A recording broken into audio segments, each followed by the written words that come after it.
This is Mrs. O'Neill for AP Chemistry, Chapter 19, Section 1, Chemical Thermodynamics.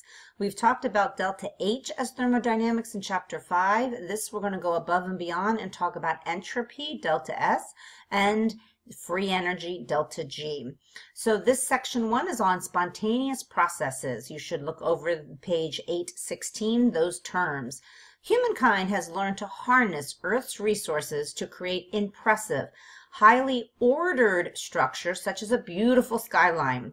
Our modern society depends heavily on the design of chemical reactions that produce specific useful substances from natural and synthetic materials. You should have watched that intro lesson on entropy. These are my notes.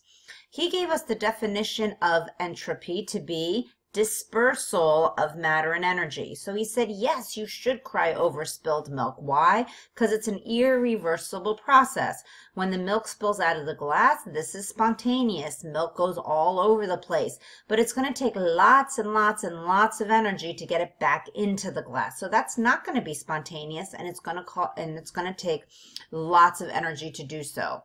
So he gave us that nice flow chart, as he always does.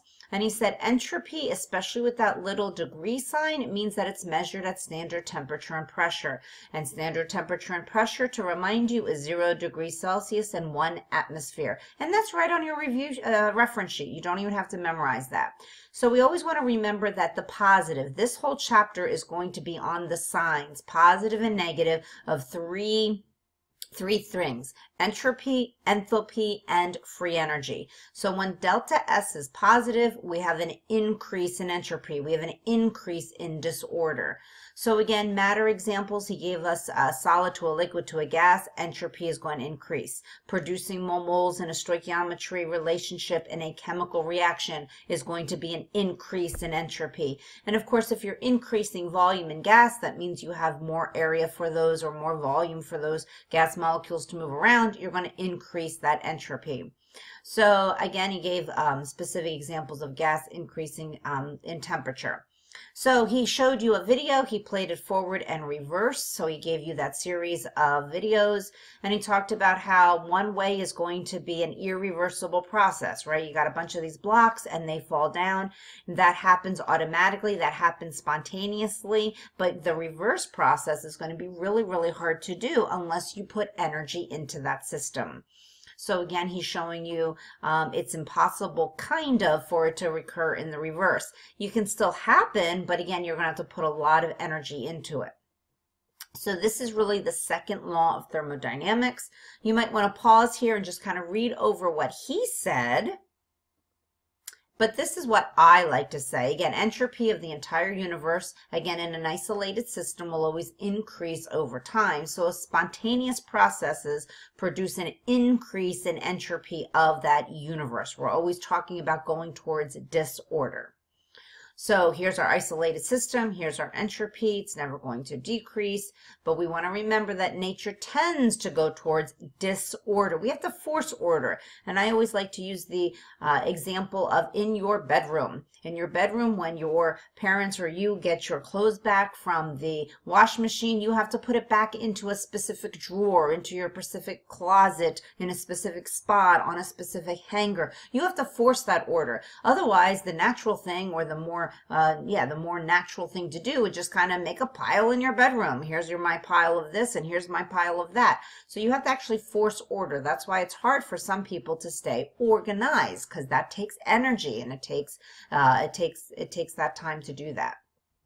And again, he talked about how matter dispersal, solid liquid to a gas, and how that works. So again, on the molecular view, solid liquid to a gas, we are increasing disorder. Our delta S is going to be positive, and you can see how it's increasing in disorder. So again, on stoichiometry level, you have 1 mole. Again, that 1 mole is coming from the coefficients in your balanced equation to 2 moles. So what nature tends to make this in this direction spontaneous. It's going to happen naturally. Here you have, again, 2 moles to 3 moles. This happens naturally, liquid to a gas. And again, your gas volume is going to increase in disorder, making a delta S positive. You've seen this before as far as here's our molecules, and at certain temperatures, again, the higher the temperature, more molecules are going to have more energy or a higher amount of energy. And we brought back that Boswell-Boltzmann graph. Again, increase in temperature means more molecules have higher amount of energy, increasing that entropy. So to your notes packet, and the objectives in this section are going to be to identify the changes that occur in nature, have a directional character. In other words, it's going to go from more disorder to less disorder. It's an increase in disorder. So you need to know that those changes move spontaneously in one direction, but not in the reverse. That's something, again, if something's going to happen spontaneously in one direction, it is not going to be spontaneous in the other. Inside a pile of oily rags or a stack of hay that has not been thoroughly dried, decomposition causes heat to build up. When heat cannot escape, the temperature can become hot enough to cause fire. You will learn about the conditions that will produce a spontaneous chemical reaction. Here I suggest to pause, fill in the notes, and then play to hear my words. So the first law of thermodynamics is energy cannot be created or destroyed. Should sound like the law of conservation, but it is transferred. We always want to remember that heat, matter, mass, energy, all of that stuff is going to be transferred. We can't create it, we can't destroy it, but we can transfer it. So the amount of energy in our universe is always going to be constant. So again, in a second-degree burn here, that hot object has transferred its heat to you, causing that burn. So a spontaneous process is a reaction that will occur without any intervention. Nothing's going to happen on the outside. It kind of happens automatically. However, I do want to pause here and say when we have something like combustion, right, we need to sometimes give it that spark in order to start the fire. And then, of course, the fire will continue to burn as long as there's enough oxygen. So we want to remember that. We want to remember like a piece of paper or a piece of wood, that's one thing. And if we kind of light it on fire and give it that little spark, it's going to happen on its own. It's going to combust. It's going to burn on its own as long as there's enough oxygen around. And again, you're going from one thing to multiple things, to the ashes, to the oxygen, to the, you use the oxygen in the beginning, carbon dioxide, vapor, water, H2O as a gas, all of those things. So again, you're going from less moles to more moles, and that's why combustion is a spontaneous process. So we want to know or understand as well that thermodynamics really just compares the initial and the final, right? Where kinetics describes the pathway. So remember, kinetics is how fast it's going to go, but thermodynamics is just an initial minus final. I'm sorry, the other way around, right? Final minus initial. You have your delta, and that delta is always final minus initial. So again, ice will melt, right? And this usually happens pretty quickly, again, depending on temperature. But you have something like a nail outside changing to rust. It's going to happen relatively slow. But both of these things are a spontaneous process. We mentioned this already. If the reaction or the process happens spontaneously in one direction, it will not be spontaneous in the reverse direction. So same thing as an egg falling, breaking to the ground will be spontaneous, but going the other way is not spontaneous. Again, you have to put energy into that to even clean it up, let alone get it back into that egg that's broke that you cannot repair.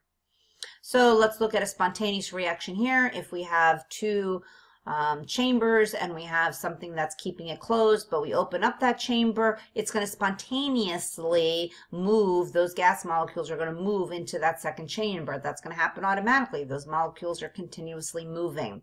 However, can we get those molecules to get pushed into one area on its own? Absolutely not. We'd have to do something to the system. We have to make energy. We'd have to maybe heat up this side and try to get as many of those molecules to the left chamber as possible.